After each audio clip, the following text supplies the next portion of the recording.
گھوٹکی سے آپ کو اپڈیٹ کریں کہ جہاں آستان عالیہ قادریہ مخدومیہ قلندریہ مخدوم پور شریف چکوال کے سجادہ نشین مخدوم محمد مستورہ قلندر نے کہا ہے کہ اولیاء اللہ کی تعلیمات پر عمل پیرا ہو کر ہی معاشرے میں امن محبت اور بھائی چارے کو فروغ دیا جا سکتا ہے۔ اسلام مکمل ضابطۂ حیات ہے جو صبر، برداشت، اخلاص، محبت اور خدمت خلق کا درس دیتا ہے اور یہی اولیاء اللہ کی تعلیمات ہیں۔ ان خیالات کے ساتھ انہوں نے گھوٹکی میں سالانہ روحانی دورے کے موقع پر طلعت اقبال، ظفر اقبال اور ماجد علی کی رہائش گاہ پر عقیدت مندوں اور مریدین سے خطاب کے دوران کیا۔ مخدوم محمود مستورہ قلندر نے کہا، سلسلہ عالیہ قادریہ کا بنیادی پیغام اللہ کی مخلوق سے محبت، حضور کی سنت پر عمل اور حق کی پاسداری ہے۔ آج کے دور میں نوجوانوں کو انہی تعلیمات سے جوڑنے کی اشد ضرورت ہے۔ بعد میں محفل ذکر و دعا کا بھی اہتمام کیا گیا۔ ملک کی سلامتی، امت مسلمہ کی خوشحالی اور عالم اسلام کی امن و استحکام کے لیے دعا کے بعد لنگر تقسیم کیا گیا۔ چیف خلیفہ محمد متین مستواری، علامہ مولانا طاہا سعیدی، افتخار راجپوت، رانا شرافت علی، فاروق راجپوت، قاری یاسین سعیدی، شفاقت علی، رانا ظریف، محمد خالد یوسف، محمد احسن سمیت بڑی تعداد میں مریدین موجود تھے۔ ہمارا سالانہ ٹور ہوتا ہے، دورہ سندھ کا اور آگے کراچی تک، تو اس میں ہم اپنے اس محبت مشن انٹرنیشنل کے تحت ہی یہ دورہ کرتے ہیں۔ تو اس میں محبت پہ ہی ہمارا تمام کام ہوتا ہے کہ تمام مسلمان اور مسلمانوں کے سے نکل کے بھی تمام انسان، یعنی کہ انسانیت کی حد تک کہ آپس میں محبت میں رہیں، پیار میں رہیں۔ اور یہی درس دیتے دیتے وہاں سے ہم گھر سے نکلے، پنجاب کے مختلف علاقوں سے ہوتے ہوئے اب یہاں گھوٹکی میں آئے ہیں۔ یہاں بھی مریدین ہیں، ان سے اب ملاقات ہوگی۔ ابھی دم جو ہے یہ چل رہا ہے،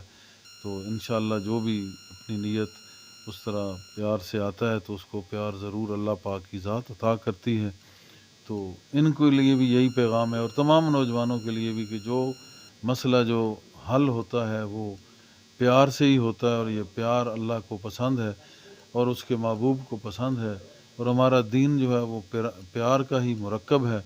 ہمارا دین ہمیں، اسلام ہمیں پیار ہی سکھاتا ہے۔ آج اگر اس پہ عمل کر لیا جائے تو ہم سیاسی طور پہ، معاشی طور پہ اور اقتصادی طور پہ اور عسکری طور پہ ہم بہت زیادہ اور کامیاب ہو سکتے ہیں۔ اور اس وقت اس ملک کو بھی، ہمارے وطن،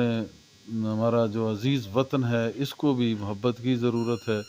اور تمام آپس میں اتفاق اور محبت سے چلیں تو ملک بھی کامیاب ہے، اور وہ معاشرہ بھی کامیاب ہے، اور وہ تمام اس میں رہنے والے انسان وہ بھی کامیاب ہیں۔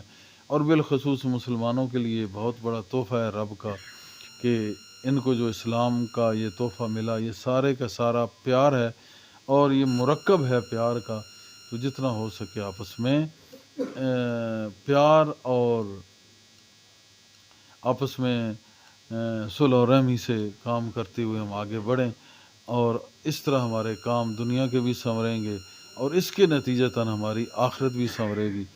اور روحانیت کا بھی مطلب یہی ہے کہ اس میں جب بندہ آئے تو پیار سیکھے، اور اتنا اس کے دل میں پیار آ جائے کہ اس دل پر اللہ کو پیار آ جائے،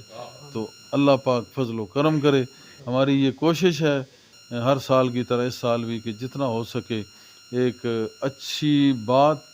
اور ایک اچھا اللہ کا ذکر اور اللہ کی محبت، اس کے محبوب صلی اللہ علیہ وآلہ وسلم کی محبت، اہل بیت اور صحابہ کی محبت، اولیاء کرام کی محبت کو ہم جتنا زیادہ پھیلا سکیں، اسی پہ ہم کوشاں ہیں، اور اسی کی اس قوم اور ملک کو ضرورت بھی ہے۔ اللہ پاک اس ملک کا بھی حامی و ناصر ہو، اور آپ کا بھی حامی و ناصر ہو کہ آپ اس پیغام کو آگے